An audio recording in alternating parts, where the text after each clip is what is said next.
Our speaker today is Nathaniel Gray. Nathaniel is completing his master's in social work degree with a focus on leadership and policy at Fordham University this May. He brings with him several years of tutoring, teaching, and being an educational administrator at Fusion Academy, a Brooklyn private school. His focus throughout graduate school and practicum has been solely to better understand the coming out process, the way stakeholders in a child's life respond to it, and how to mitigate the damage negative responses can have on youth. He is the founder of the Proud Path, a mentorship and educational program for adults in contact with queer youth, which is almost all adults. He is in the process of starting the Pride Alliance, a nonprofit seeking to build on the work of the Proud Path to provide free family reunification services to LGBTQ+ homeless youth. The title of his talk today is Supporting LGBTQ+ Kids and Their Families. Please welcome Nathaniel to the podium. Do you want me to flip slides for you? No, I found a mouse. Yeah, I had a little mouse. Hi, everybody. Hi. Good morning. Sorry for running a little late, but I'm really, really excited to be here. Very, very much so. And thank you for having me come and speak about something that I'm so passionate about.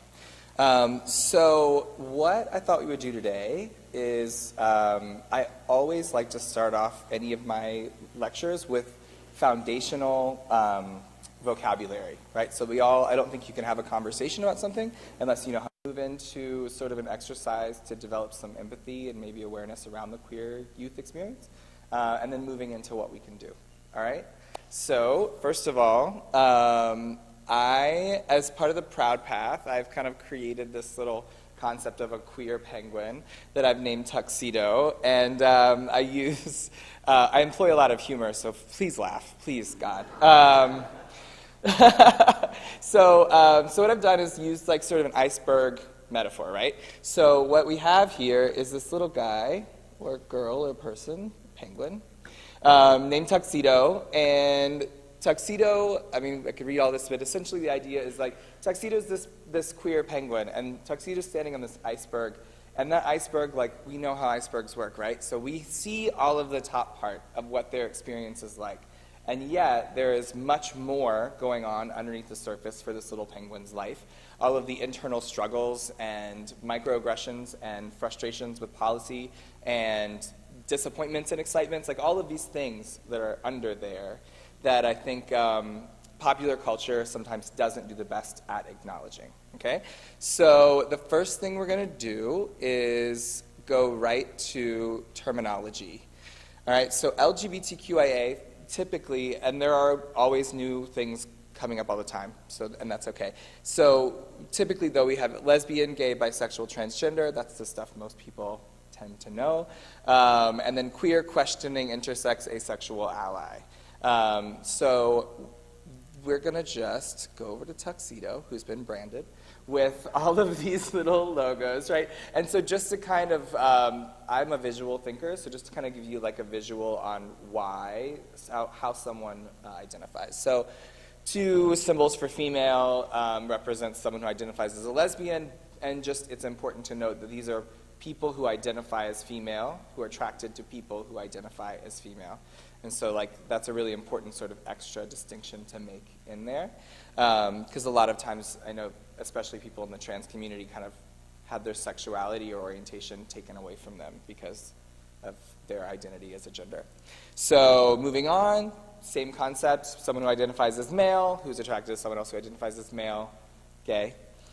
Then we have the concept of someone being bisexual, and this means that they still buy into sort of the gender binary, right? Like someone's just a man or a woman, there's not really an in-between. We know though that there are a lot of people who identify as being in between, and there are many facets to gender.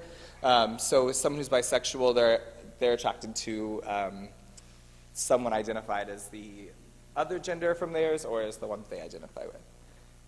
And this is the insignia that the transgender community has sort of taken on. And so it represents someone who has been assigned one of the 2 genders and then now identifies as the other gender. And so this logo is used a lot. And they have their own separate flag that's like blue and pink and white in the middle. So that, like, this is like their logo. Okay, and so we're going to talk about what it means a little more later, but this is typically this sort of all of these together. When someone says they're queer, it has a couple of different purposes, and we'll talk about it, but just remember that like any sort of combination of all of these things is how people who are queer identify. I need water.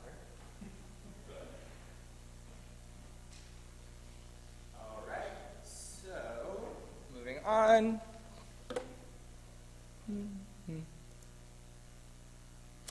Someone who is intersex is somebody who is born with both female and male reproductive anatomy, right? Intersex is sort of the new updated politically correct way of that community is defined. So this logo kind of represents someone who is born with both. It's important that they be added to the community because something a lot of people don't realize about the intersex experience is at birth, basically the doctors and the parents decide in that moment to either let their child continue to grow and let their body parts develop as they develop, or to like end one of them and decide like this is a girl or this is a boy. And so a lot of times the intersex experience is like mired in doubt around their gender identity. There's a lot of like hurt and anger at the parents or the doctor for making these decisions without them being cognizant. You know, they're a baby. So it's a really interesting facet to the queer community, and it's important, I think, that they be remembered as a part of it. And then someone who identifies as asexual, like someone who doesn't really they don't feel an attraction to any person necessarily. It doesn't mean that they can't or don't have sex, but it does mean that like that's not really something that they feel they identify with, right? How we doing? Good? We're good? Great. So, moving on, I have identified another iceberg, and on this iceberg is Ali the ally, right? And that's an ally is somebody who is not a part of the queer community per se because they are cisgender, we'll get to that word, and heterosexual, right? So they kind of live outside of that queer experience, but they still, in my opinion, get brought into this because, as you mentioned, for your son, living in this community with people who are accepting, it's awesome and it's nice to have that. But if this all was taking place in a different part of the country, it's very possible that leaving here with renewed empathy for the queer community could actually lead to your own discrimination in the workplace or among your peer group, that you support your child or that you support a friend or you attended this even, right? So I love that ally is part of the acronym for me personally, not because, you've ever had the queer experience, but that the discrimination is still very much real that you can also face because of your support of us. So I brought up a word, cisgender. Do we all know what it means? Have an idea? No? Yes? Some people yes, some people no? That's totally fine. That's totally fine. Okay, so think back to when the nation was really beginning to have sort of the conversation around transgender, like 80s and 90s, right? Something that was happening a lot is we were talking about people as being transgender, and then anyone who is not transgender was called normal. And so if we really take to heart what that means is there's normal and then there's outliers, there's abnormal, there's strange or weird or wrong, right? And so through some writing in the 90s and research done on the trans population, researchers felt it really important to do the same exact thing when it came to identifying someone who's not transgender. So trans means like crossing from one to the next, and gender is how you identify your gender. And so cis means the same as a Latin root. So it means that when you are born and the doctor looks at your body and says this is a boy or this is a girl, when you grow up, as your brain develops, it agrees with your body. It goes, yeah, I am a boy or I am a girl, and that totally makes sense to me. And so what then happens is your brain starts cranking out all of these endorphins and hormones, telling your body to do things, and it all makes sense because the parts of your body that your brain is connecting to are physically there.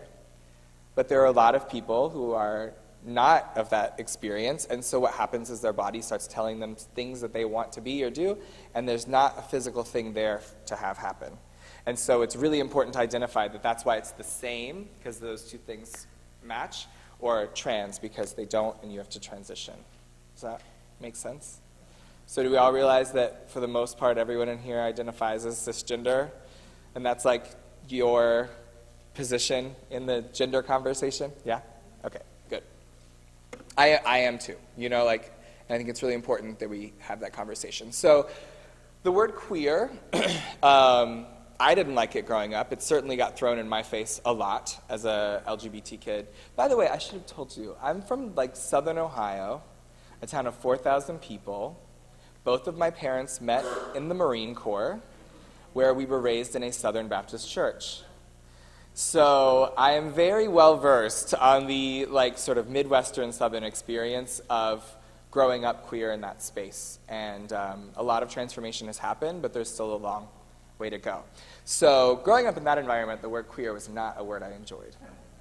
I heard it a lot, I just never liked it. So part of it, you know, there's power in taking a word back. There's power in owning a word and using it yourself to define yourself and feel like you're in control of the situation. So there's some people in the queer community who've done that for that purpose, right? They want to feel that control. Another way to do it is like to use it as sort of the simplicity of it. You know, like I don't have to go into great detail. I'm a part of the queer community, and that's just how I identify. And then lastly, and the one I'm going to talk about briefly, it avoids these like long, very personal, very almost invasive conversations that can happen. So what do I mean by that? So I've just picked this guy's image out of a stock image site. But I'm going to tell a story about a real friend of mine who has the similar experience that I'm about to describe. So my friend, Kyle, and I were like, he was like my straight guy drinking buddy in Brooklyn. We used to ride bikes around and laugh in the summer and talk about his struggles with women. And about a year into our friendship, Kyle's credit card was rejected because it said Catherine on it. And that's when I found out that Kyle had been living as a trans male for a very long time, and I had no idea. And so it developed into a really interesting conversation and a lot of awareness building for me, and made me a much better ally to the trans community, because Kyle always identified as queer, I found out after that, and I didn't really know why. And essentially, it's because at a party, Kyle doesn't really feel comfortable telling everyone that he meets that he's a trans man, and that he looks cisgender, and that Kyle's actually bisexual.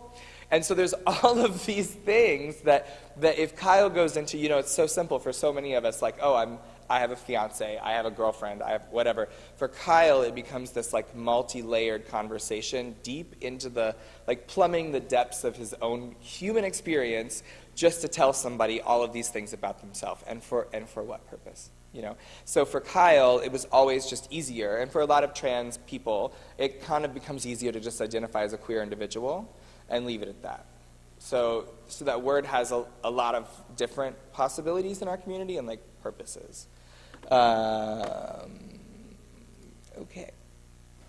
So now we're going to move into, does that all make sense? Do we feel like we've got a good foundation? Yeah, I think that's the most important thing. Everything I've heard from family members, friends, audience members, like there's a real trepidation around having this conversation sometimes because you don't feel like you have the right thing, you're going to say the right thing, and a lot of times it's from the best intention to not hurt someone, right? So it's important we have that. So now I'm going to take a drink of water.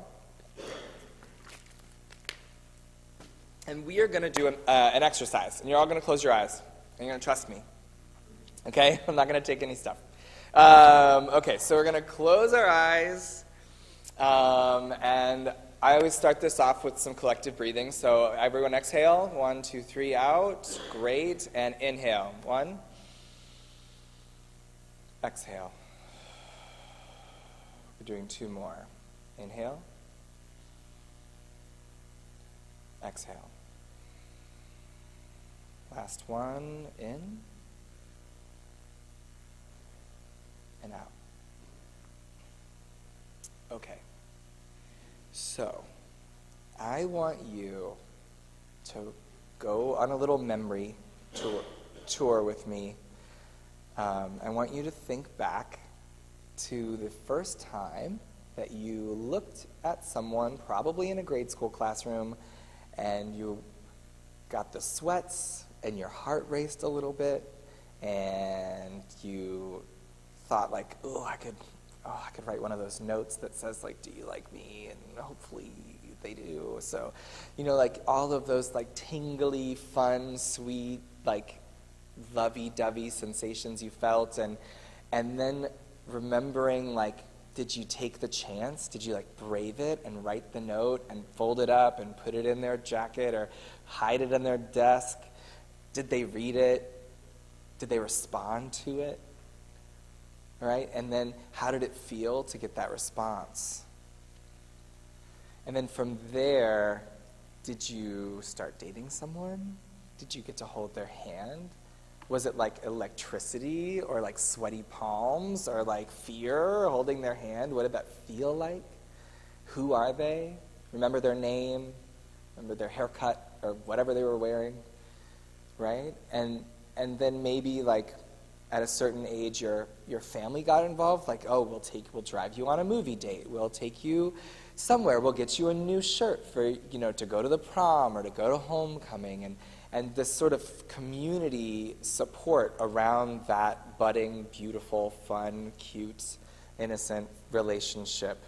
And then from there, the first heartbreak, because they all happen. It always happens. So the first heartbreak and broken up and the healing process that came out of that, and talking to your friends and bad-mouthing your ex and bonding with people over their shared experiences, and then maybe high school, hand-holding, making out in the car, going to college, starting relationships, developing your type and talking about what you like, and all of these different parts of the relationship experience that you've like sort of been scaffolded by society and your family and your school to become a healthy, hopefully, sexually active adult in a relationship with the hope of creating a life with this person. And so what I would love for you to do is open your eyes, and I will tell you that for the most part, there's not a single queer person who has that experience. Everything you just walked through, all the memories and the dates and the, do you like her? Do you want to wear this thing? I'll take you on a date. Is there a boy at school that you want to go steady with? We just don't. Society doesn't scaffold us. We don't get the opportunity to have parents who passively support a relationship.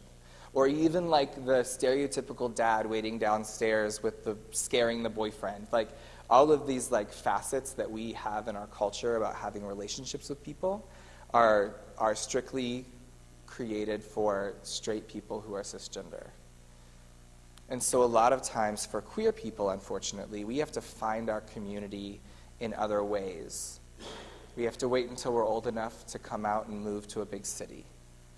We have to hope that our school has a community for us, and if they do, a lot of times, I've worked in schools, a lot of times there's like 11 gay kids. And they're the queer kids, and everyone knows about them. They know who's making out with who and who's cheating on who, and like they're highly, like a very scrupulous experience of being watched by the community at large because they're one of the 11 gays at school, right? And so it's a very different experience that we have getting to adulthood and trying to find ourselves as a healthy, emotionally secure, sexually active adult, which is hard enough for anyone to do. It's a minefield out there. But it's like even more difficult because we haven't been told, our stories aren't told to us. We're not, and there's this taboo around telling a child or asking a child if they might be a queer individual. And the only reason it's taboo is because there's this deep-seated concept, not that we all actively believe, but that it's different, and that we don't want to coerce a child into believing there's something that they're not, or we want to let them figure it out on their own time, And so it's this very isolating process. It can be, at least. Does anyone have did that bring up anything for anybody? I totally love feedback and yeah, go ahead. Thank you. Thanks. My son told me when he was in high school about a friend of his who was gay, lesbian. And I'm involved in musical theater. I couldn't care less. But I had referred her to babysit for a friend of mine, and the friend said to her, listen, you can't bring boys over. But what she did was she brought her girlfriend over. And she didn't know that she was gay, and I had a real conflict. I didn't know what to do. Wow. So I called my friend, and I spoke to her about her feelings about gay people and all this. And when I found out that she was fine, I told her. And I said, you do what you want with this. But it was very weird because we all, and when I had babysitters for my kids, my default is straight, and so of course I assumed the same thing. Yeah. And I realized that you can be blind to people. I mean, to protect everybody, it might be better to say don't bring anyone when you babysit. But there are situations where I didn't know what to do. Yeah. So. Yeah, that's a really interesting point, and I think something that I'm learning about doing this work that is important is my amazing friend Sabine, who's amazing. We had this conversation about the default, right? And then not only is it the default, but it's like a blinder we have. We don't walk through the world identifying as an other, as a trans person or as a queer person. We, heterosexual cisgender people, and so that lens is just not even there. And so it's this passive default that people have around it. Other thoughts? Who thought of when their little kid dreams? I totally wrote those notes too. I definitely did. No, I was going to share that. So I consider myself an ally, and at work, I was sharing before that we have an employee resource group, and through the group, I was kind of reeled into becoming a big sister and for big brothers and big sisters, and I wasn't sure in what realm they wanted me to fit into the mold, and it turned out to be that I'm an ally to a teen who's basically living the life that you just described. Yeah. And, he's identified and he wants to live this life, but he's living it in secrecy. Yeah. And so it's just wild and incredibly sad, and I'm incredibly honored more and more every day that I'm able to mentor this person, and I hope to make an impact. And thank you for sharing your story. Yeah, of course. Thank you for that. That dovetails very nicely with my next section, my last section. So, some of the graphics. Okay, so first of all, thank you for doing that, and I think that one of the things I'm most passionate about is the homeless LGBTQ experience, because a lot of youth, like that youth, might just have living in secrecy. It's not just not saying it, it's not living it. So there are lots of times parents find a text message or your browser history or hear through the grapevine that someone saw you somewhere doing something with someone. And so it's this very torturous existence, and a lot of young people, unfortunately, are kicked out of their homes or they run away. And actually to the number that in New York City, 40% of all the young people who are homeless are LGBT. We only make up 7 to 8% of the entire population, but 40% of the homeless youth are LGBTQ. And it's by and large because families don't accept, and either the youth runs away for fear of abuse or neglect, or the families actively dismiss them and ask them to leave.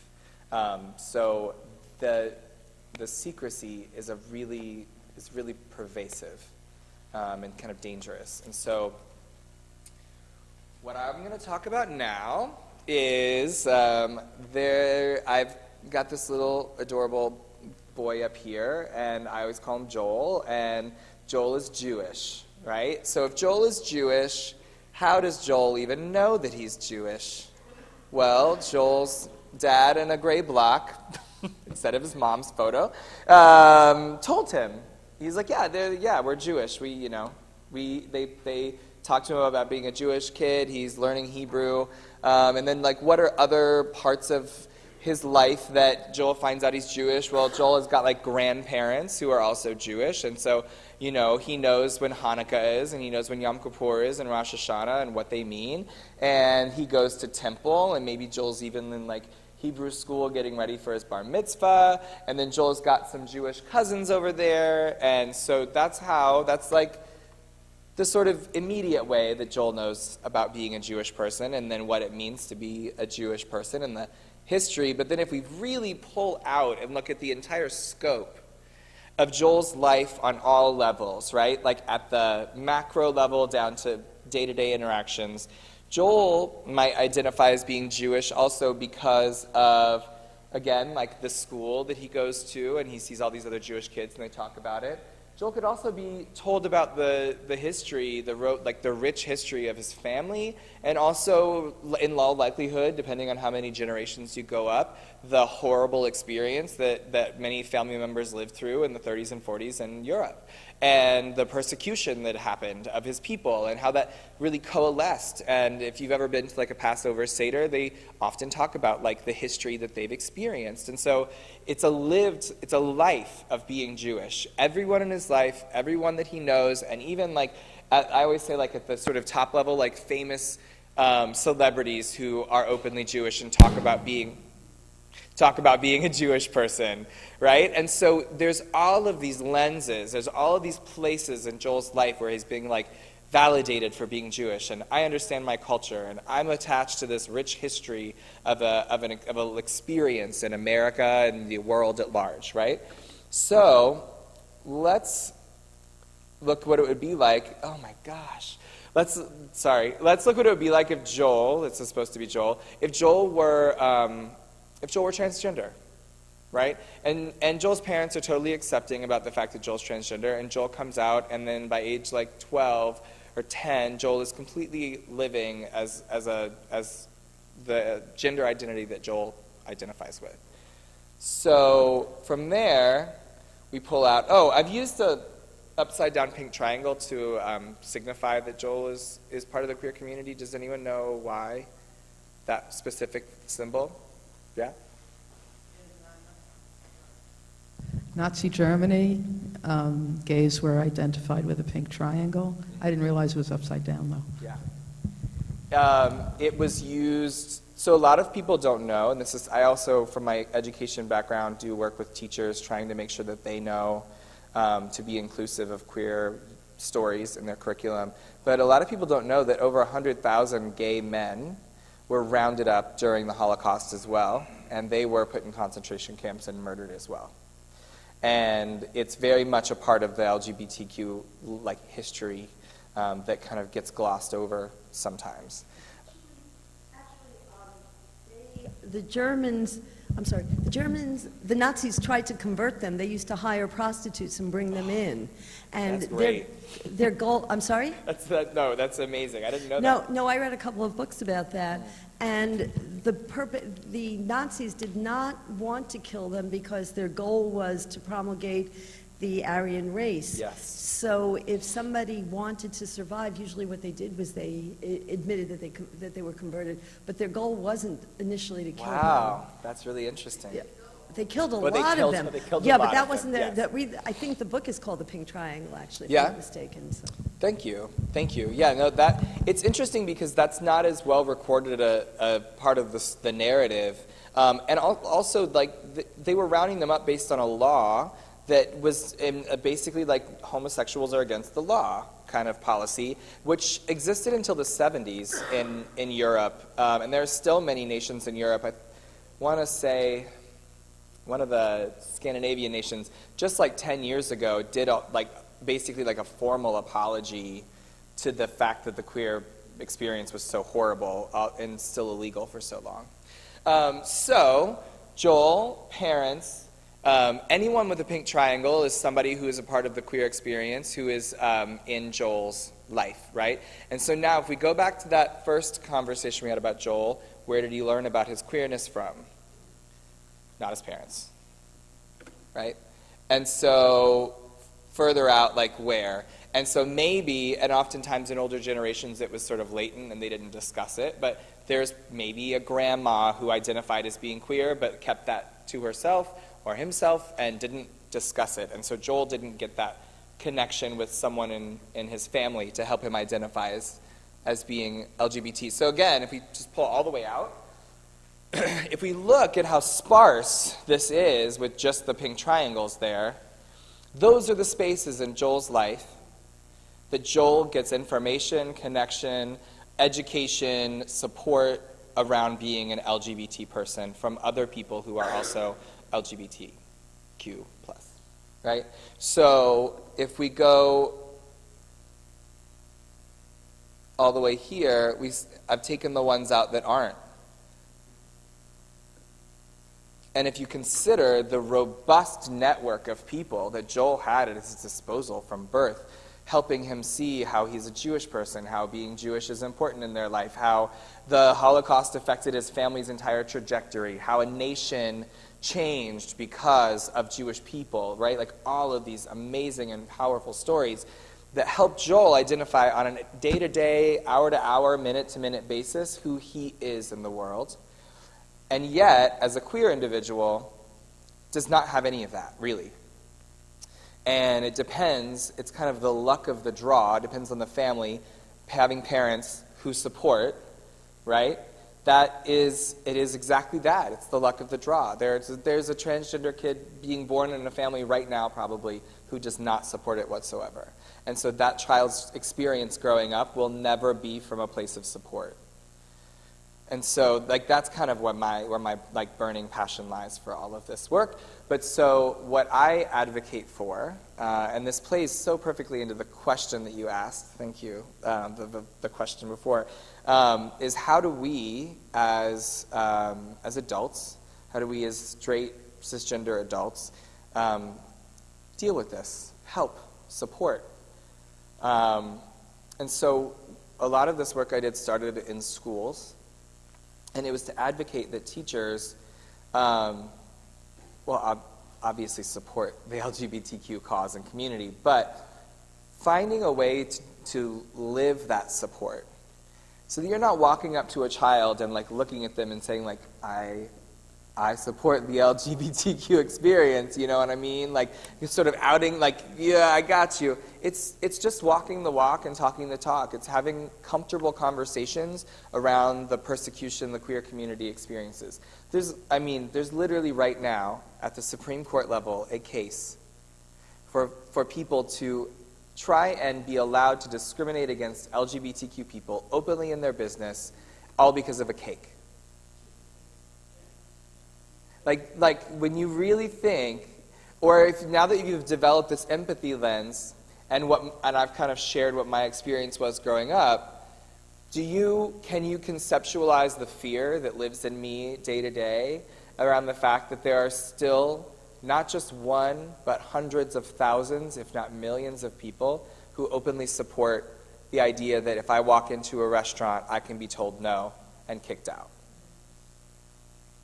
Or that the work that I do is not something that they support in any way whatsoever. And so they're not going to donate to my nonprofit. They're not going to, we're going to pull our support because we don't agree with the cause. That's like something people are actively advocating for on a Supreme Court level.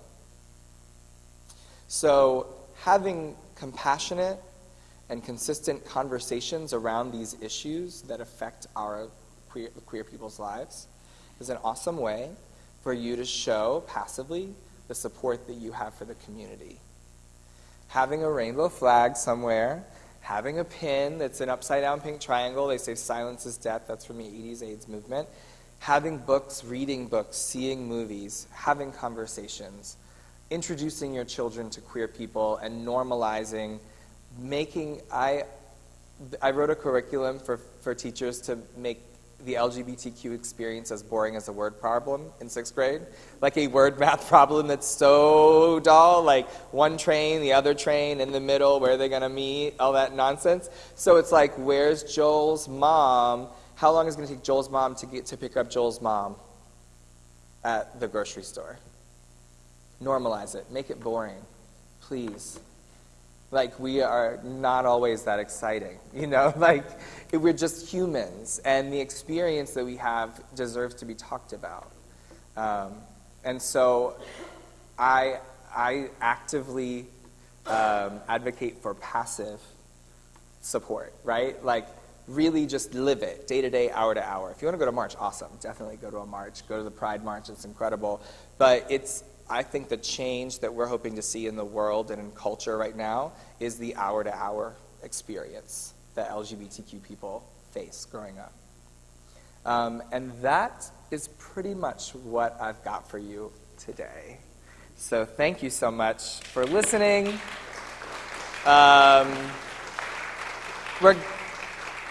Thank you. We're going to open up for questions. Awesome, great. Oh, I love music. Okay, time for our musical interlude.